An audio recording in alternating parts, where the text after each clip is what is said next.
The test is in 4 sections. Write all your answers in the listening question booklet. At the end of the real test, you will be given 10 minutes to transfer your answers to an answer sheet. Now turn to Test 4, Section 1, on page 91. Test 4, Section 1. A man wants to find out about taking part in a dragon boat race.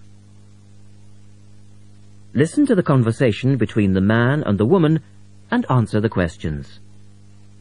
First, you have some time to look at questions 1 to 5.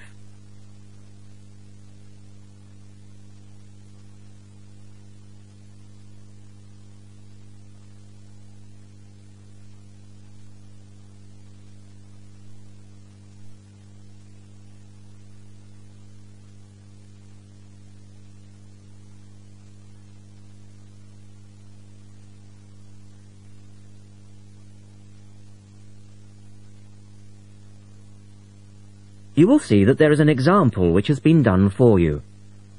On this occasion only, the conversation relating to this will be played twice.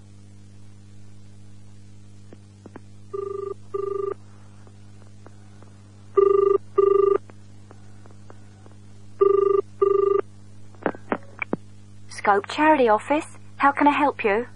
Oh, hello. I'm ringing about the dragon boat race that you're asking people to take part in. Oh, yes. We still need a few more teams. Are you interested in joining the race? The man asks for information about the dragon boat race, so the answer is dragon boat race. Now we shall begin. You should answer the questions as you listen, because you will not hear the recording a second time.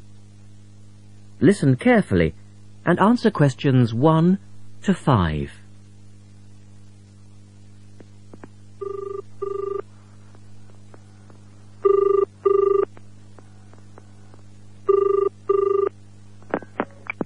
Scope Charity Office. How can I help you? Oh, hello. I'm ringing about the dragon boat race that you're asking people to take part in. Oh, yes. We still need a few more teams. Are you interested in joining the race? Yes. We want to enter a team, but we don't know anything about it. Could I ask you for some more information first? Of course. I don't even know when it's being held. It's taking place on the 2nd of July. Is that a Saturday? No, it's a Sunday. It's a much more popular day and more people can take part then. Right. And where's it being held? At the Brighton Marina. Oh. I'm an overseas student. Could you spell that for me? Yes. It's Brighton Marina. That's Marina. Do you know where it is? I'm not sure. It's a couple of miles past the Palace Pier. Oh, yes. I know it. You take a right turning off the coast road, or you can cycle along the seafront. That's good. What time does the race start? Well, the first heats begin at 10 a.m, but you need to register half an hour before that, at 9:30, and we really recommend that you aim to be there by 9. It's a good idea to arrange a meeting place for your team. Right. And the race is to help raise money for charity? It is. We're asking every team member to try and raise £35 by getting friends and or relatives to sponsor them. Every crew member will receive a free tournament T-shirt if your team manages to raise £1,000 or more. Oh, that's quite good. Also, we're holding a raffle. Every crew member who takes part in the race this season will be entered into a free prize draw.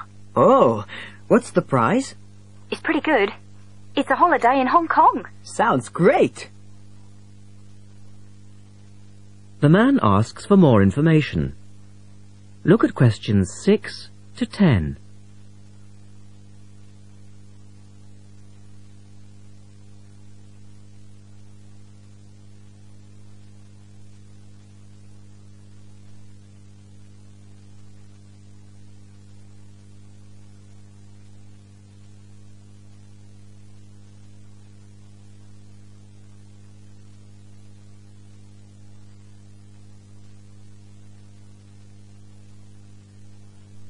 Now listen to their conversation and answer questions 6 to 10. Is there anything else you need to know? Could you just tell me a little bit more about the teams? Well, you need to have a crew of 20 people for your dragon boat, and you then need to agree on who's going to be the team captain. That would probably be you. Fine.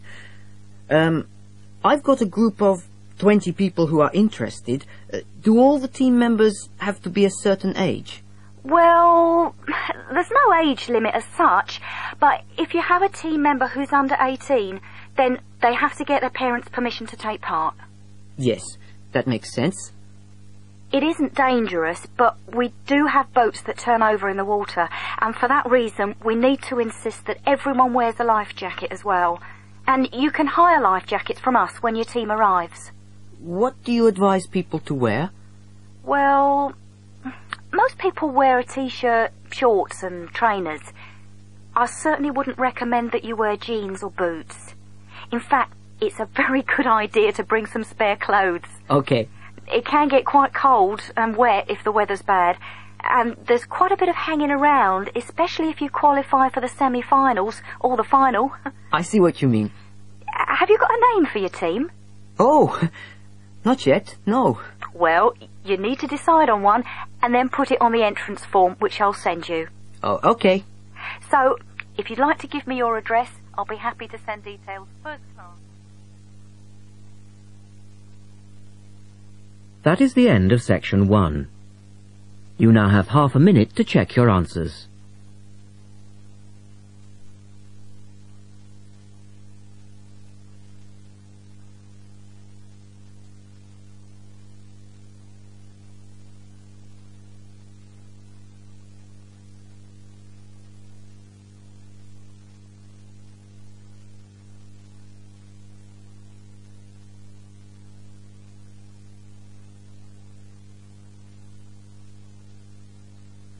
Now turn to section 2 on page 92.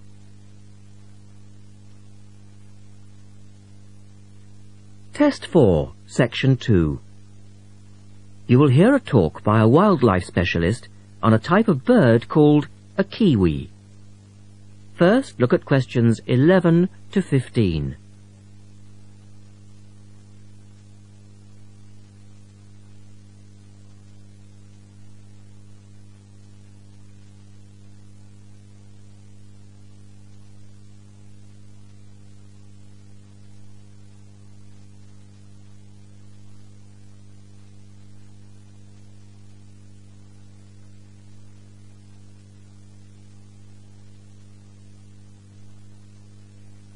As you listen to the first part of the talk, answer questions 11 to 15.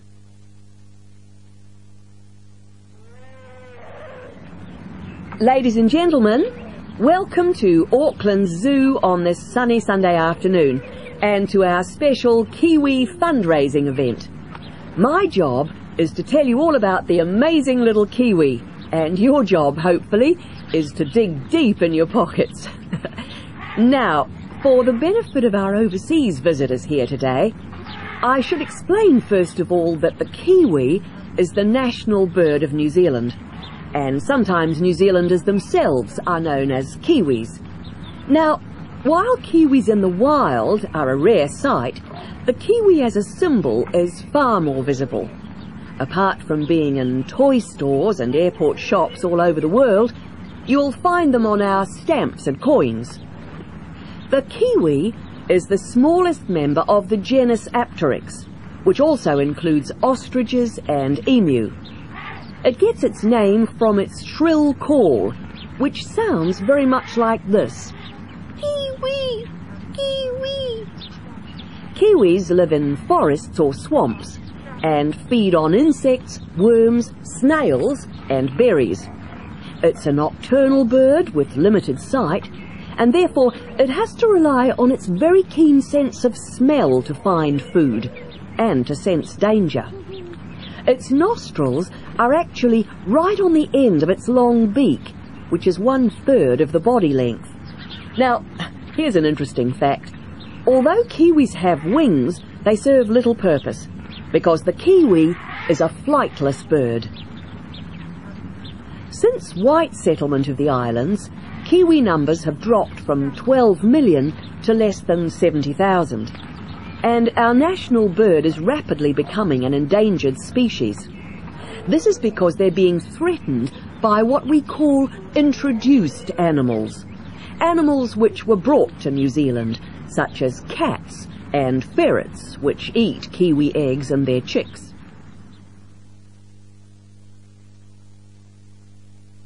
Now look at questions 16 to 20.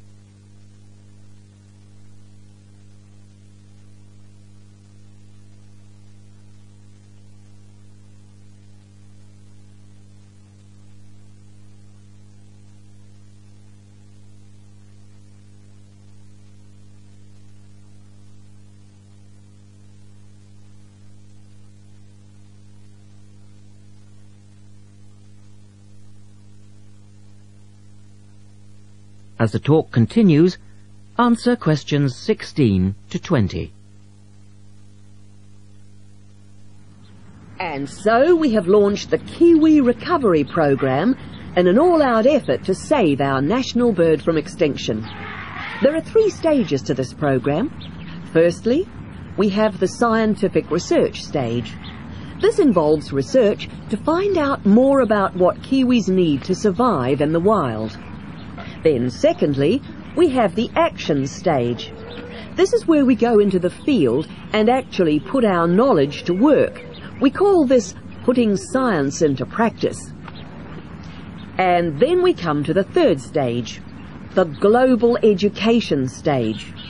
By working with schools and groups like yourself, as well as through our award-winning Kiwi website, we are hoping to educate people about the plight of the kiwi. As part of the action stage, which I just mentioned, we've introduced Operation Nest Egg, and this is where your money will be going. It works like this. It's a 3-stage process. First of all, we go out to the kiwi's natural habitat and we collect kiwi eggs. This is the tricky part, because it can be very difficult to find the eggs. Then, in safe surroundings, away from predators, the chicks are reared. Now, this can be done on predator-free islands or in captivity. They're reared until they're about 9 months old, at which stage the chicks are returned to the wild. So far, it's proving successful. And since we started the programme, some 34 chicks have been successfully raised this year, and their chances of survival have increased from 5 to 85%. However, it's not time to celebrate kiwi survival just yet. About 95% of kiwi chicks still don't make it to 6 months of age without protection, which is why Operation Nest Egg is so important. And we ask you to give generously today.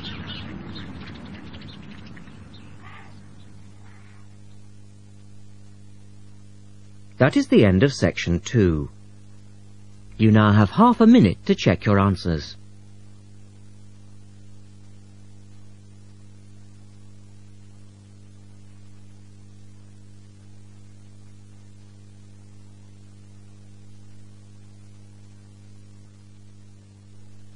Test 4, Section 3. In this section, you will hear a discussion between 3 people in a university tutorial. In the first part of the discussion, they're talking about city traffic and the motor car. First, look at questions 21 to 24.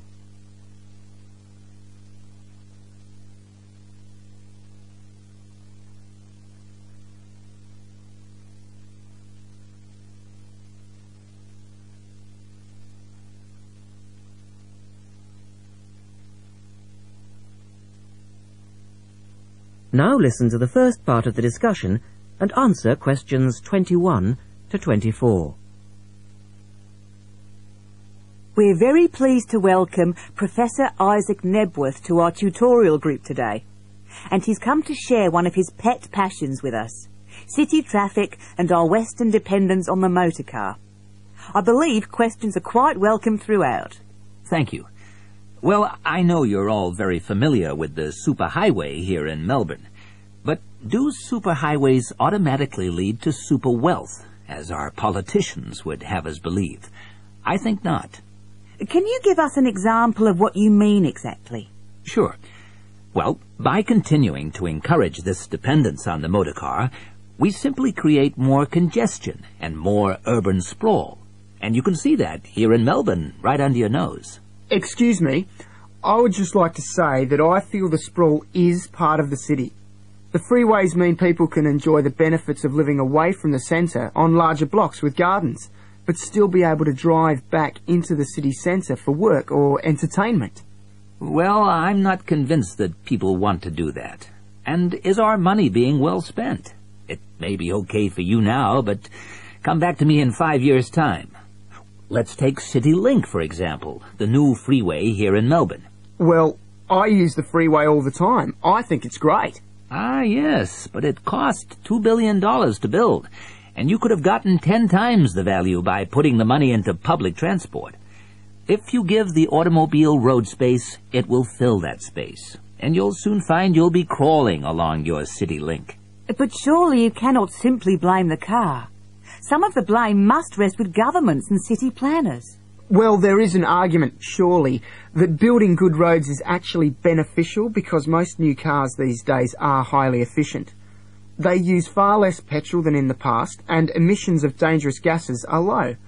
Old, congested roads, on the other hand, encourage traffic to move slowly, and it's the stationary cars that cause the pollution and smog, whereas good roads increase traffic speeds and thus the amount of time cars are actually on the roads. Well, this is the old argument put forward by the road lobby, but for me it's clear-cut. Roads equal cars, which equals smog. Public transport is the way to go.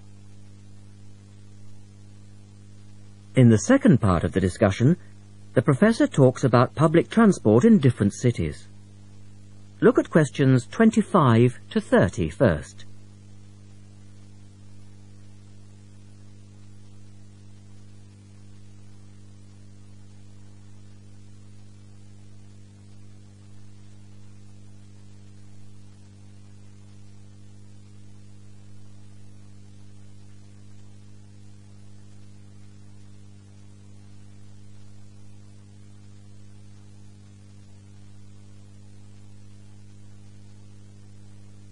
As you listen to the discussion, complete the questions about public transport. Now, on that topic of public transport, I read somewhere recently that Australia isn't doing too badly in the challenge to increase the use of public transport. Better than America, granted. But by comparison with Canada, it's not so good. For instance, if you compare Toronto with the U.S. metropolis of Detroit, only 160 kilometers away, in Detroit, only 1% of passenger travel is by public transport, whereas in Toronto it's 24%, which is considerably better than Sydney, which can only boast 16%. Well, I think it's encouraging that our least car-dependent city is actually our largest city. 16% of trips being taken on public transport in Sydney isn't too bad. But it's a long way behind Europe. Take both London and Paris, for instance, where 30% of all trips taken are on public transport. Well, they do both have an excellent underground system. And Frankfurt comes in higher still at 32%. I understand that they've been very successful in Copenhagen at ridding the city of the car. Can you tell us anything about that experiment? Yes, indeed. Copenhagen is a wonderful example of a city that has learned to live without the motor car. Back in the 1960s, they adopted a number of policies designed to draw people back into the city. For instance, they paid musicians and artists to perform in the streets. They also built cycle lanes, and now 30% of the inhabitants of Copenhagen use a bicycle to go to work. Sydney, by comparison, can only boast 1% of the population cycling to work. It could have something to do with all the hills? Then they banned cars from many parts of the city, and every year 3% of the city parking is removed, And by constantly reducing parking, they've created public spaces and clean air. Really? There are also freely available bicycles, which you can hire for practically nothing. And, of course, they have an excellent public transport system. Well, that's all very well for Copenhagen, but I'd just like to say that some cities are just too large for a decent public transport system to work well, particularly in areas with low population. Because if there aren't many people using the service, then they don't schedule enough buses or trains for that route. I accept that there's a vicious circle here, but people do need to support the system. And secondly, the whole process takes so long because usually you have to change. You know, from bus to train, that sort of thing. And that can be quite difficult. Ultimately, it's much easier to jump in your car. And often, it turns out to be cheaper. Sure, but cheaper for whom? You or society? We have to work towards the ideal, and not give in all the time because things are too difficult. Anyway, let's move on to some of the results of the survey, which I think you'll agree. That is the end of section 3. You now have half a minute to check your answers.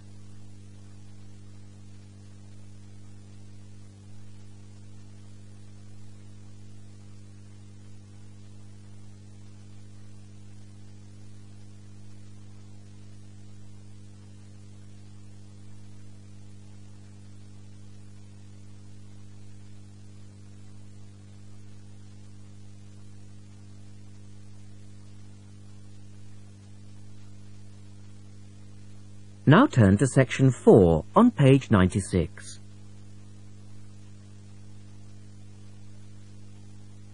Test 4, section 4. You will hear a lecturer talking about food preservation. First, you have some time to look at questions 31 to 37.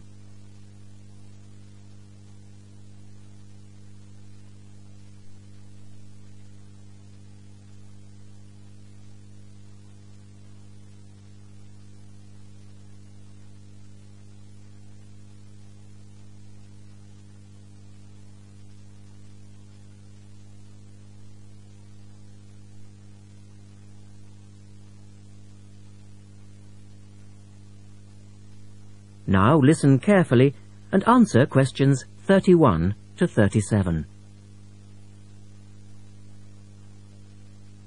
In today's lecture, I'd like to look at the topic of food preservation and start by asking the obvious question, why do we need to preserve food? Well, apart from keeping it fresh for our daily needs, many foods, such as fruit and vegetables, are only available at certain times of the year, so if we want to be able to eat these foods all year round, we need to preserve them. We also need to preserve food for export overseas to make sure that it doesn't perish in transit. And lastly, we need to be able to preserve food for when there are food shortages. There are a number of methods of preserving food which involve both high and low temperatures, chemicals, irradiation, and drying. Let's have a look at these in turn. In the 1870s, the French scientist Louis Pasteur showed that microorganisms in food could be destroyed by raising the temperature of the food, a process now known as pasteurization. This involves heating milk to just 65 degrees Celsius for 30 minutes. A new method, the ultra-high temperature, or UHT process, involves heating milk to 150 degrees Celsius for 3 seconds. The advantage of treating milk in this way is that it lasts much longer, though I tend to feel, and I'm sure many of you would agree, that taste is somewhat sacrificed in the UHT process. Tin cans were first used in the early 1800s to store and preserve food. Just as they are now, the cans were tin-plated steel containers, and the process had the advantage of being cost-effective. Unfortunately, however, there were many early cases of food poisoning because the canning process was not fully understood at that stage. We now know the exact temperature and length of time each food needs for proper preservation, which has greatly reduced the risk of food poisoning. People living in cold climates often preserve food by burying it in the snow, and the Romans knew all about the advantages of packing food in ice. But for most people, this was not an option until the invention of the refrigerator in 1834. Today, however, refrigeration is the most important means of preserving food, because the food stays fresh without needing to be treated. However, refrigeration requires an electricity supply, and unfortunately, if the power goes off, so does the food. A variety of chemicals can be added to food, and you'll find their names listed on the labels of cans and bottles. Salt is probably the oldest of all the chemical preservatives, and was used by many ancient civilizations for many years. Sugar also acts as a preservative, and is used to preserve jams in much the same way that vinegar is used to pickle foods. Chemical preservatives are effective, but they do not suit all foods, and the processes involved are time-consuming. Another method of preserving food is by drying it.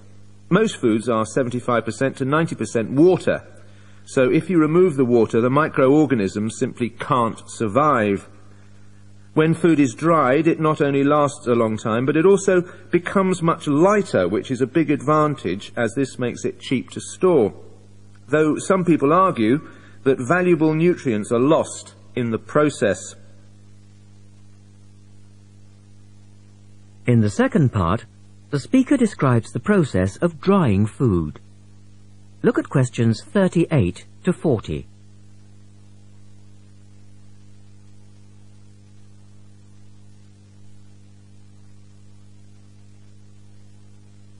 Now listen carefully and label the diagram.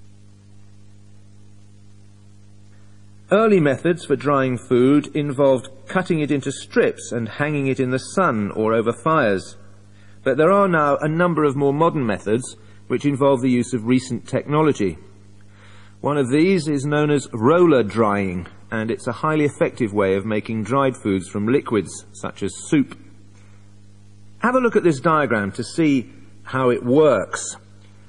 Well, first of all, the hot soup is poured in at one end here. The liquid spreads to form a thin layer on a heated belt. The liquid dries as it moves along. By the time it reaches the end of the belt, all the water has evaporated, leaving only dry powder. A blade then scrapes the dried material off the roller and captures it in powder form. All you have to do is add boiling water, and you have your hot soup back again, ready to drink. Another method is called freeze drying, and for those of you who still remember... That is the end of section 4. You now have half a minute to check your answers.